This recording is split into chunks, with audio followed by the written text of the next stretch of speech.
Premier sur l'écho. Good Morning Business, le grand entretien. Le marché de l'immobilier a de l'espoir et ça c'est important à souligner. Le grand entretien aujourd'hui c'est avec Charles Marinakis. Bonjour, vous êtes le président de Century 21 France. Raphaël Legendre est à mes côtés. On va parler de la baisse des prix, de l'atterrissage, des volumes, des ventes. Mais depuis la nomination de Valérie Létard au titre de ministre de plein exercice en charge du logement, on sent comme un vent d'optimisme sur le secteur de l'immobilier. Qu'est-ce que vous attendez d'elle ? Alors, écoutez, moi personnellement et la transaction dans l'ancien, pas grand-chose. En tout cas, je vous expliquerai peut-être après. Mais la bonne nouvelle, si vous voulez, c'est d'abord, moi je vous l'ai dit, j'ai assisté au congrès de l'habitat social à Montpellier, et donc j'ai assisté à sa première allocution un peu publique, et je dois reconnaître qu'elle a été parfaitement bien accueillie par le milieu. Donc ça, c'est déjà rassurant. On lui prête une bonne connaissance des problématiques du logement. Donc ça, c'est plutôt une bonne nouvelle pour l'industrie du logement de manière générale.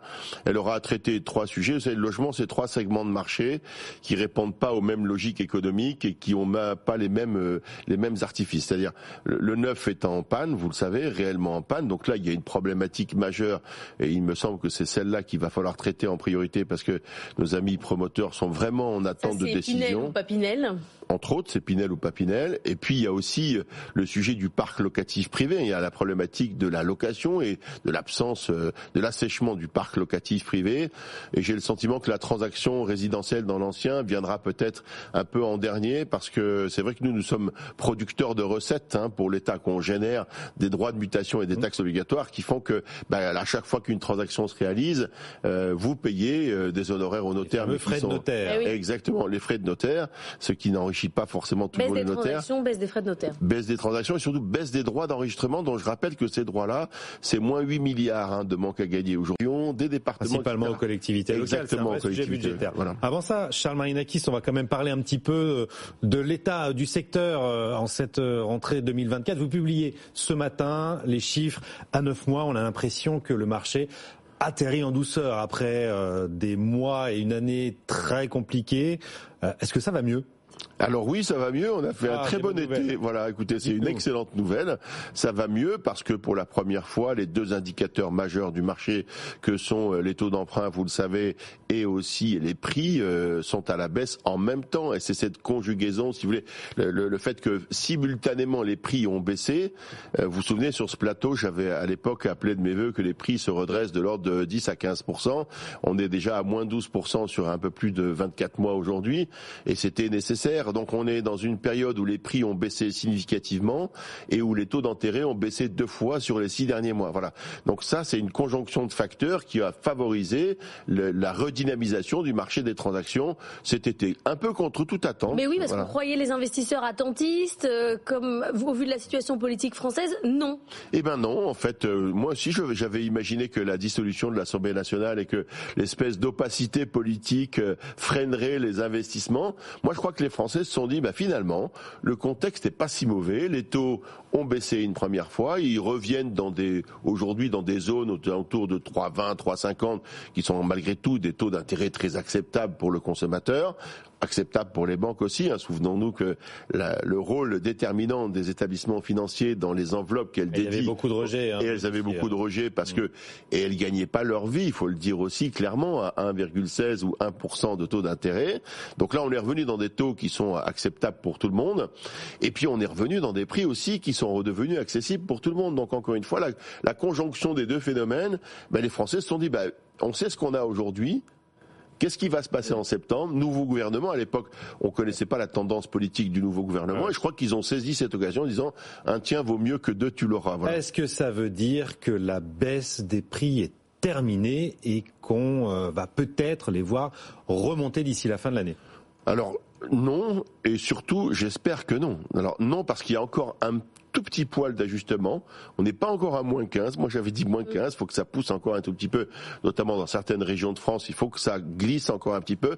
Là, on parle d'ajustement. La baisse, c'est 2 chiffres. L'ajustement, ça va être entre 1 et 3% qui va nous amener gentiment à la fin de l'année 2024 autour de 15%. Voilà. Et là, on va vraiment réoxygéner le marché. Deuxième baisse des taux, baisse des prix. Là, pour rappel, on est à moins 12,6 sur les appartements et moins 12% sur les maisons. Voilà, ce qui est quand même très significatif en termes de baisse. Seul danger, et là il faut que nous soyons, en particulier nous les agents immobiliers, extrêmement vigilants sur la tentation des vendeurs qui consisterait, parce que vous savez que la baisse des taux n'a jamais profité aux acheteurs, jamais. À chaque fois que les taux ont baissé, les prix ont augmenté. Voilà. Donc en fait, mécaniquement, ceux-là que nous ne donnions pas à la banque, on le donnait aux vendeurs ou inversement. Voilà. Il faudrait pas que les vendeurs, si vous voulez, aient l'initiative de dire chouette, les taux ont baissé. C'est ce que tout le monde attend, bien sûr. C'est ce que tout le monde attend, et on reviendrait dans une situation de blocage où eux-mêmes ils cireraient un peu la branche sur laquelle ils sont assis, parce que du coup ils revendraient pas leurs biens redeviendraient invendables au sens économique du terme. Problème quand même sur l'investissement locatif. Là, dans la part des transactions, il continue de baisser. C'est très mauvais pour les locations qui déjà sont en difficulté. Qu'est-ce qui peut changer ? Là, le gouvernement, mécaniquement, si vous voulez, c'est devenu une impérieuse nécessité. La situation locative, on l'a vu en septembre avec les étudiants, c'est devenu catastrophique, voilà. Donc là, il y a une vraie problématique de société. Il faut que le gouvernement se saisisse de ce problème-là et donne aux investisseurs, si vous voulez, le goût et l'envie, d'accord, de mettre leur logement, les biens qu'ils ont acquis, sur le parc locatif privé. Mais ça veut dire pas de plafonnement des loyers, ça veut dire... Pas forcément, mais ça veut dire un vrai statut, si vous voulez, du bailleur privé, qui n'existe pas aujourd'hui. Ça fait longtemps que vous demandez ça. Ouais, ça longtemps qu'on demande ça, et on a l'impression qu'on prêche un peu dans le désert, mais parce que on le voit bien, si vous voulez. Ça veut dire quoi ? Ça veut dire un rapport équitable entre un bailleur et un locataire. Faut arrêter de stigmatiser ou de caricaturer. Il y a que des méchants bailleurs qui gagnent de l'argent sur des gentils locataires et des gentils locataires qui subissent les foudres des mauvais bailleurs. C'est pas ça la vraie vie. D'abord, très souvent ça se passe très bien. Il y a un rapport locatif normal, voilà. Mais il faut rétablir ça, il faut l'instituer. Ça veut dire oui pour l'exigence de la décence locative, oui pour l'exigence de la conformité énergétique. Pourquoi pas dans un certain plafonnement des loyers. Par contre, encouragement, si vous voulez, harmonisation déjà des régimes fiscaux. Quand vous êtes en loueur meublé non professionnel aujourd'hui, vous avez un abattement de 50% sur vos revenus fonciers. Et si vous mettez votre bien dans le parc privé naturellement, vous les avez pas. Si vous le mettez dans Airbnb, vous échappez à un certain nombre de contraintes, puisque le projet de loi, vous le savez, a été neutralisé par la dissolution de l'Assemblée nationale.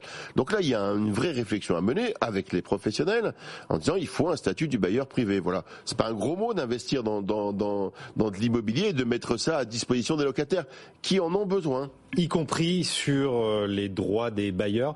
Guillaume Kasbarian, le précédent ministre du Logement, avait notamment en préparation une loi anti-squatter.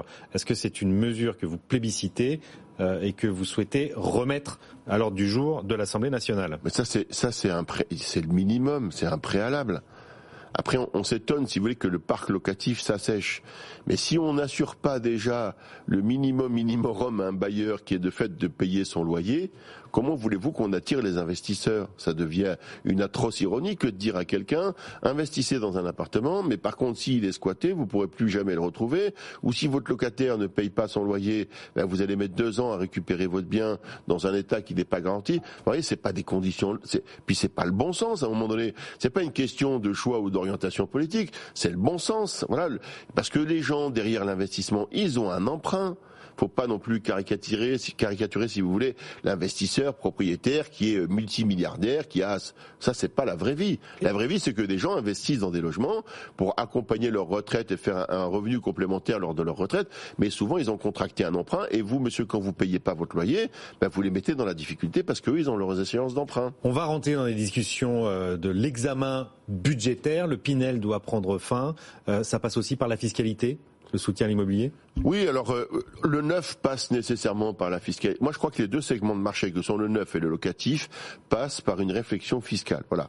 Alors, pas dans les mêmes proportions. Le neuf a été habitué, à tort ou à raison, à être accompagné par des dispositifs fiscaux qui ont fait que ça a permis de construire pas loin de 400 000 logements en France. Oui, mais parfois dans des zones aussi où il n'y avait pas véritablement de demande ou de besoin, en tout cas. Alors, mille fois d'accord avec vous.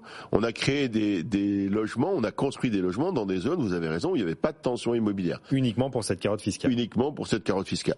Et d'ailleurs, c'est un flop locatif. Ça se retourne après sur celui qui l'a fait. Exactement, voilà. Donc je crois qu'il faut une vraie réflexion et peut-être un aménagement fiscal qui soit pas systématique, mais qui soit à la fois proportionnel.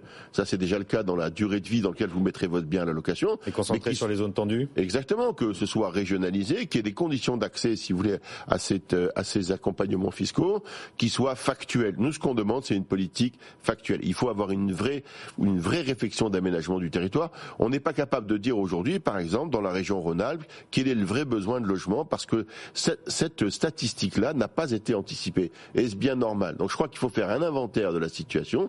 Nos amis les promoteurs, nous, vous savez, la situation tendue du neuf, elle nous arrange pas, hein.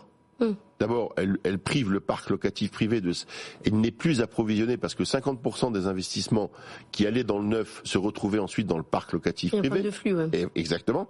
Et puis l'approvisionnement de logements sur le marché contribue aussi à détendre les prix. Parce qu'il régénère une offre, fût-elle de neuf, mais elle vient quand même alimenter l'offre de logement. Donc, cette tension-là, si vous voulez, globalement, elle est bonne pour personne. Donc là, il y a une vraie réflexion à avoir. Un mot pour finir sur Paris. Paris qui, là aussi, a vu ses prix baisser. On se stabilise à 9 286 € du mètre carré. Est-ce qu'on ira en dessous ? Non. On est au palier inférieur. Non, on ira aux alentours de 9 000 € du mètre carré, mais est-ce que c'est pas le vrai prix à Paris ? Est-ce que 10 000 € c'était pas un prix qui était un prix artificiel ? Moi, j'ai l'impression que oui. J'avais annoncé sur ce plateau la première fois la baisse du prix à Paris en dessous des 10 000 €. Ça avait fait une bombe en disant oh là là, mais c'est pas du tout une catastrophe. Toutes celles et ceux qui ont acheté dans Paris il y a 10 ou 15 ou 20 ans. Si vous avez acheté il y a 3 ans, c'est si vous avez acheté il y a 3 ans, c'est plus compliqué. Voilà. Dans ce cas-là, il faudra être patient. Vous savez, le temps de l'immobilier, c'est un temps long. L'immobilier, ça n'a jamais été fait pour faire des plus-values. C'est fait pour faire des investissements à long terme. Et idéalement, en fait, la vocation originelle de l'investissement immobilier, et d'ailleurs c'est ce qui se passe pour 82% des Français, c'est leur résidence principale. Donc c'est du temps long. Il n'a jamais été écrit nulle part qu'on devait acheter 100 et revendre 130. On doit acheter 100, profiter du logement ou de la maison qu'on a choisi, avec ses enfants, avec sa famille, et puis après, les faits de vie font qu'on change en général pour plus grand. Voilà. Merci beaucoup Charles Marinakis d'être venu ce matin dans la matinale de l'économie. Dans un instant, le duel de l'écho, Dominique Carlac face à Bertil Bayard. À tout de suite.